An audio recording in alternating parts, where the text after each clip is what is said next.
রোজায় কি মাসে বিল্ড আপ করা পসিবল? আপনার ওয়ার্কআউট স্প্লিট কেমন হওয়া উচিত? রমজান মাসে আমাদের কখন ওয়ার্কআউট করা উচিত? ইফতারে আমাদের কোন ধরনের খাবার খাওয়া উচিত এবং সেহরিতে কোন ধরনের খাবার খাওয়া উচিত? রমজান মাসে আমরা কতক্ষণ ওয়ার্কআউট করব? হাই এভরিওয়ান, রমাদান মুবারক। আমি এই ভিডিওতে রমজান মাসে আপনার ওয়ার্কআউট প্ল্যান কীরকম হওয়া উচিত এবং ডায়েট প্ল্যান কীরকম হওয়া উচিত আমি এই ভিডিওতে কভার করব। And by the way, Ramadan is not about fitness, it's about faith. But আপনার বডিকে টেক কেয়ার করা এটাও কিন্তু আপনার রেসপন্সিবিলিটি অ্যাজ ওয়েল। তো রমজান মাসে ওয়ার্কআউট নিয়ে আমাদের এক একজনের এক এক রকম কোয়েশ্চেন থাকে। সো প্রথম যে কোয়েশ্চেনটা নিয়ে আমি আলোচনা করব এটা হলো, রোজায় কি মাসে বিল্ড আপ করা পসিবল? আমি যদি শর্ট অ্যান্সারে বলি হ্যাঁ। আপনার মাসে বিল্ড আপ করতে আপনার তিনটা জিনিস লাগে। এক, প্রোগ্রেসিভ ওভারলোড। দুই, proper calorie and protein intake. তিন, প্রপার মাসেল রিকভারি। তো আপনি যদি আপনার ওয়ার্কআউট মেনটেন করতে পারেন এবং আপনার মাসেল রিকভারির জন্য পর্যাপ্ত পরিমাণ টাইম দিতে পারেন এবং আপনার যদি ডায়েট ঠিক থাকে তাহলে অবশ্যই আপনার মাসেল গ্রো হবে এবং স্টাডি এটাই বলে। আর পরবর্তী যে কোশ্চেনটা সবার থাকে এইটা হলো, আপনার ওয়ার্কআউট স্প্লিট কেমন হওয়া উচিত? তো আপনি যদি দিনে ওয়ার্কআউট করে থাকেন তাহলে অবশ্যই আপনার জন্য বেস্ট টাইম হলো ইফতারের আগে ওয়ার্কআউট করা। আর আপনি যদি সপ্তাহে 5-6 দিন ওয়ার্কআউট করে থাকেন তাহলে আপনি 2 থেকে 3 দিন ওয়ার্কআউট করুন। আর প্রতিটা মাসেল গ্রুপ 2 সেট, লাইক আপনি একদিনে চেস্ট, ট্রাইসেপস এবং বাইসেপস হিট করলেন, সো টোটাল 2-2-2-6 সেটে কমপ্লিট করুন। আর নর্মালি আমরা রমজানে খুব একটা ইফোর্ট দিতে চাই না, সো আমাদের টার্গেট থাকবে যে আমাদের যেই মাসেলটা আছে ওইটা মেনটেন করা এবং মাসেল লস না করা।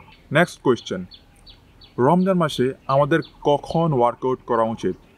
বিফোর ইফতার অর আফটার ইফতার? স্টাডিতে দেখা গেছে যে আপনি ইফতারের আগে ওয়ার্কআউট করুন অথবা পরে ওয়ার্কআউট করুন, আপনার সেম মাসেল গ্রোথ হবে। তো আপনি আপনার যে কোনো কনভিনিয়েন্ট টাইমে ট্রেন করতে পারেন, বাট ইফতারের পরে ওয়ার্কআউট করার সুবিধা হলো আপনি ওয়াটার ইনটেক করতে পারতেছেন।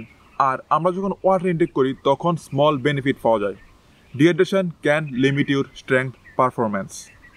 পরের যে কোয়েশ্চেনটা সবার থাকে এটা হলো, রমজান মাসে ইফতারে আমাদের কোন ধরনের খাবার খাওয়া উচিত এবং সেহরিতে কোন ধরনের খাবার খাওয়া উচিত? আমরা যেহেতু ওয়ার্কআউট করি আমাদের ফুড হবে প্রোটিন কেন্দ্রিক।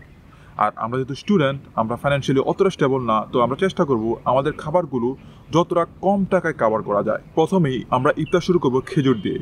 খেজুরে গ্লুকোজ, ফ্রুক্টোজ, সুক্রোজ থাকে যেগুলো ন্যাচারাল সুগার, আর এগুলো আমাদের ইনস্ট্যান্ট এনার্জি দেয়।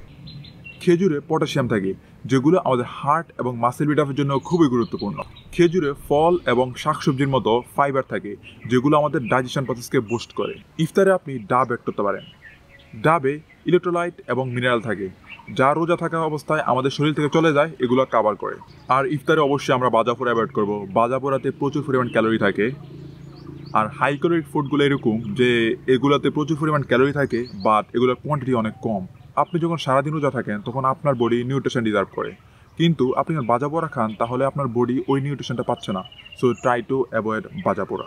আর আমরা ফুডগুলো এমনভাবে চয়েস করব যেগুলো হবে কমপ্লেক্স কার্বোহাইড্রেট এবং প্রোটিন রিচ। ইফতারে ওটস, দুধ, দই, চিড়া একটি ভালো অপশন। আর আপনি সিজনাল ফ্রুট অ্যাড করতে পারেন, এগুলোতে হাই ফাইবার থাকে যেগুলো আপনার ডাইজেশন প্রসেসকে বুস্ট করবে।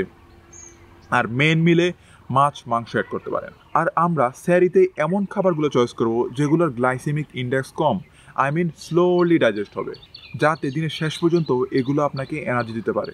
এক্ষেত্রে সেম আমরা কমপ্লেক্স কার্বোহাইড্রেট এবং প্রোটিন রিচ ফুড চয়েস করব, যেমন oats, milk, non starchy vegetable, ডাল, last but not least low sodium, low sugar.